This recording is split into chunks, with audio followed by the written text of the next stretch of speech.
Learning tech from books or videos is one thing, but real-world experience is what gets you noticed. In this episode, we'll explain how apprenticeship turn your skills into job-ready experience and help you land your first tech role faster. With our very special guest, Courtney.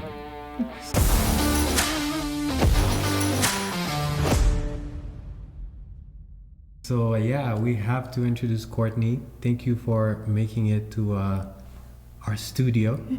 As everyone can see, we've changed it up a little bit. But Courtney is our career success manager at Yellowtail Tech.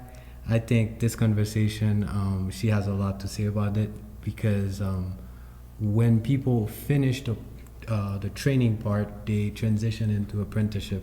They get to interact a lot with Courtney. Mm-hmm. So welcome. Thank you. And let's get to it. So apprenticeship in general is after our core program, which is Linux for Jobs. Once you pass your RHCSA, you get into an apprenticeship. What do you think, Paloma, is the importance of having this component into the program? I think it's key because it's where students get a chance to apply their skills in a real world environment. Mm-hmm. So the way they get tasked is not as prescriptive as their homework. Like in their homework, they're going to get instructions that are very detailed and clear, and they're going to know what they have to do. Yeah. In the apprenticeship, it's implied that they know what they have to do, and they kind of have to figure the how. Yeah. Yeah. So tell me, Courtney, give me some stories about student transition into the apprenticeship, because I know there is a lot of shock when they move from a training to apprenticeship. Yeah, there is a lot of shock, right? And we've seen that in so many different ways that have showed up, right? So I think, to Paloma's point, right, it gives them hands-on experience, and that's terrific. It kind of forces them to do that problem solving that they maybe didn't expect to do. But it also gives them an opportunity to go through all of their firsts, right? Including their first experience with imposter syndrome, their first experiences with really documenting on, putting in notes on tickets and all of that. So there's a lot that comes with that, right? A lot of emotional support that is required. We've even had, we had our one student who was ready to quit, was very unhappy. There was a lot of, anger coming our way. And then 2 weeks later, we got that message, hey, I got a job. Yeah, sorry about all that. Yeah, sorry about the way I acted when I was stressed. So it happens. I guess there was even tears in this. Yeah. Oh, there was everything. But, there's also the reality of you can't match that energy. As a career coach, you can't match that energy. You have to sit down with them and let them get it all out, And the funny part was, after all of that experience, I still had to be in coach mode. So I followed up with them and said to them, apology, appreciated and accepted. Also, side note, right, check your emotions, because if that were in a job and you talk to your manager like that, you would be fired. So a little reality check going on there too. Exactly. So it's like a whole lab environment where they get to experience the job without damaging their potential career. Right? Exactly. Yeah. He got to feel all the feelings, but then also still got that conversation, right? Of you cannot have, of course, people have emotions, right? But you have to regulate those emotions. And we've talked so much about emotional intelligence and how that plays into your ability to grow in your career, right? And hopefully that was a lesson learned. Of course, we're not firing anybody, but it was definitely one of those times where it was like, hey, you really have to check yourself. You may not get that second chance to give the apology. And one thing I noticed with the apprenticeship, despite the warnings, despite the onboarding and the apprenticeship, they still tend to treat it like regular training. Mm-hmm. So when you get to the job, you get paid to bring solution to problems. So it should be the same energy in the apprenticeship. but you see something different. You see them try a few times, Google something, and then Yep. I'm done. I can't. This is too much. You see what I mean? Yep. So how do you coach them through that? Because that happens so often. Yeah, so I think there are two types of students coming to mind in this situation. The one is, I'm at a breaking point, I've hit a wall, but I still want to persevere, right? And then there's the other student who is like, I'm at a breaking point, I'm hitting a wall, and I just want to quit. And that's when, in both of those cases, right, you still have to kind of sit down and do a full kind of, check. Where are we at? Do you actually want to quit? Are you feeling frustrated in this moment? Let's reflect on what you've learned, right? How far you've come.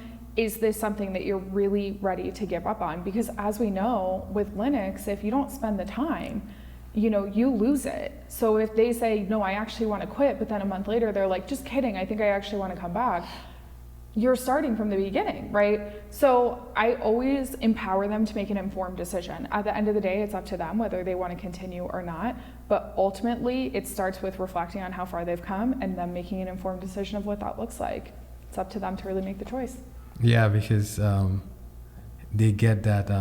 We even had, I don't know if you want to talk about that, we even had to put together what to expect in the apprenticeship before they get into the apprenticeship.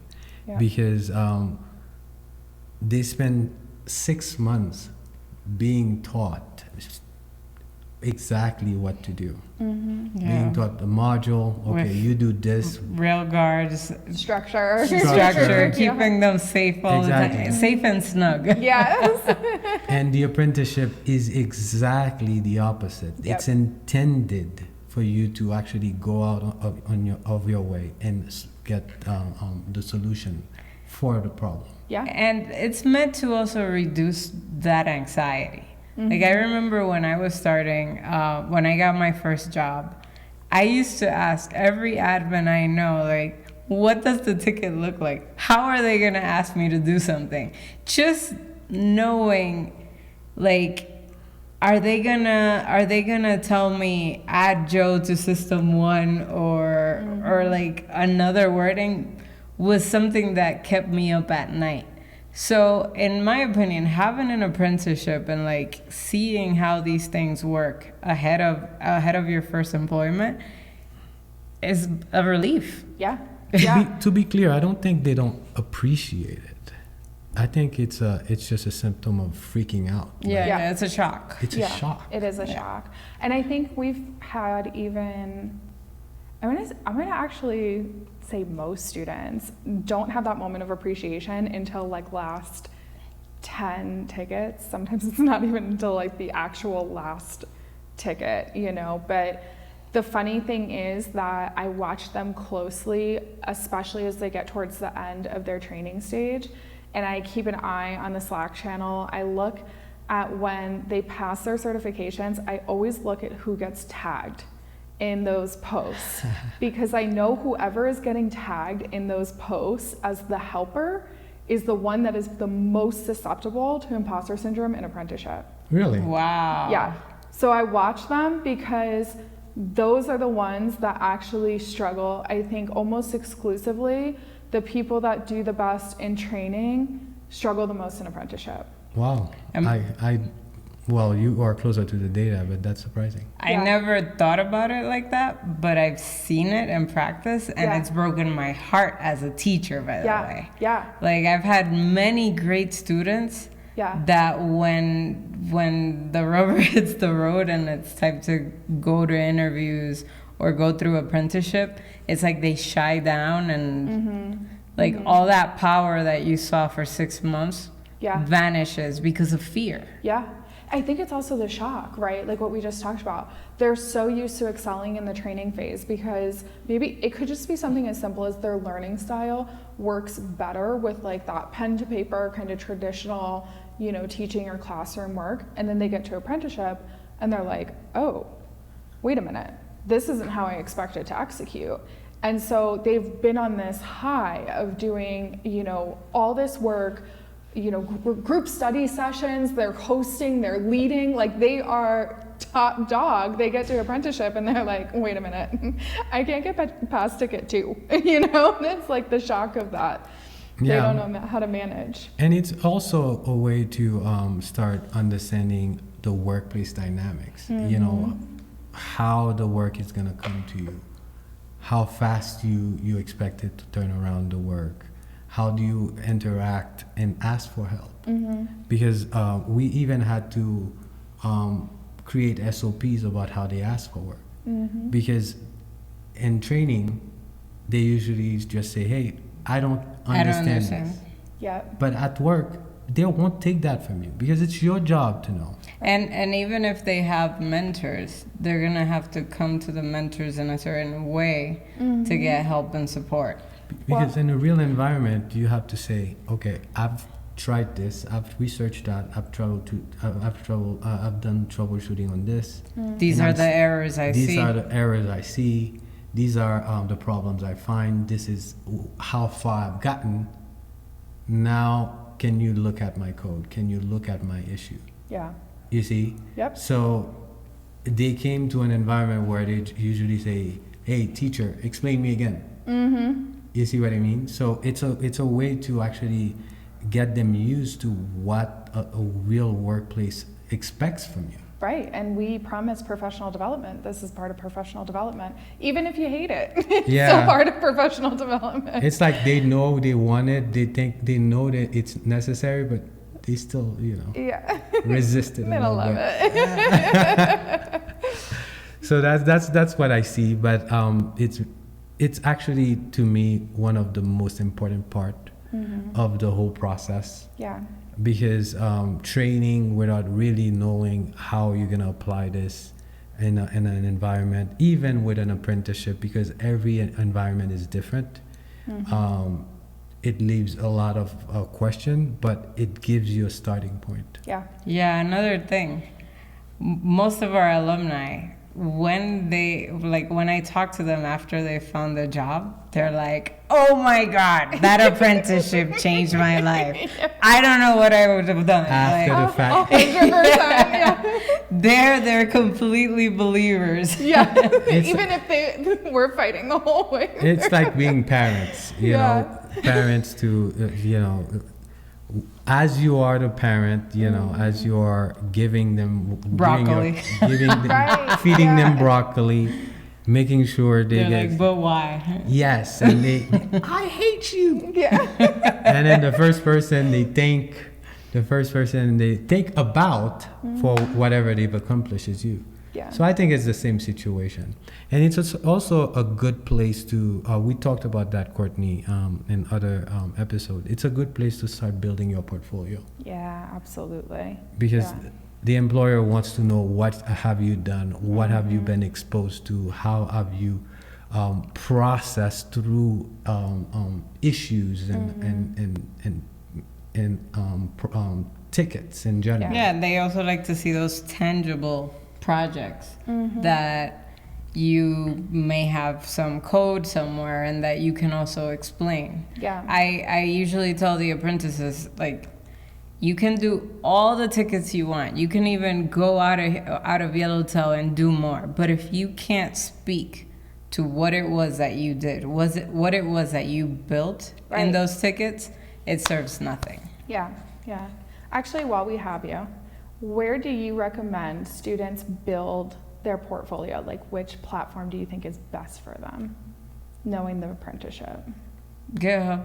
Yeah, yeah. That's what I tell them too. But you're the expert. I think it's a combination of GitHub and LinkedIn. Yes, of course. Yes, I myself, who has more than 10 years of experience, I do not have a public GitHub. I am more about speaking about my projects. Because, like, you can have code out there and you can forget to update it. How much have I learned from year 1 to year 10 or 11? Do I still want to showcase projects that I worked on at the beginning? So I prefer to be able to speak about what it is that I've done than to show projects. Of course, that's as admin and a cloud engineer. there are some roles where you have to have one. Like if you were a Right. developer, you just have to have one. Right, yeah, that makes sense. That's a great point. Thank you. But I have to thank you, Courtney, because when you came into Yellowtail Tech, you've done quite a bit of restructuring of the apprenticeship process, how we interact with our partner company, Proco Plus. So thank you. You're welcome. You've More to done- come. Huh? More to come. More to come. Yeah, you've done an amazing job so far. We see it, the students say it, so thank you so much. But in general, guys, the apprenticeship is very important because, yes, you have the training, you have the certification, but you know there's the catch-22. Yep. You need a job to show experience, but where do you get that experience? But at Yellowtail Tech, we have an apprenticeship connected to our training to actually help you put together that experience.